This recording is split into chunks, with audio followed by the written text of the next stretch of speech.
Hello guys, in this video I am going to show you how to set the warning type for the lanes and passing lanes mode in the IGO Navigation application. But first I just want to mention, don't forget to subscribe to my channel, because at 10,000 subscribers I am going to show you my whole YouTube revenue statistics and growth strategy, as well as how to make money online. Let's jump into it.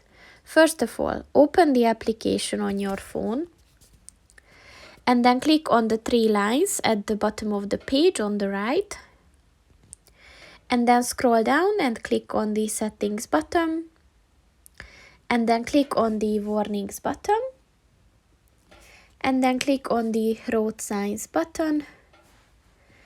And if you enabled the road signs function, then click on the lanes and passing lanes button, and click on the warning type button and just set the type that you want to use.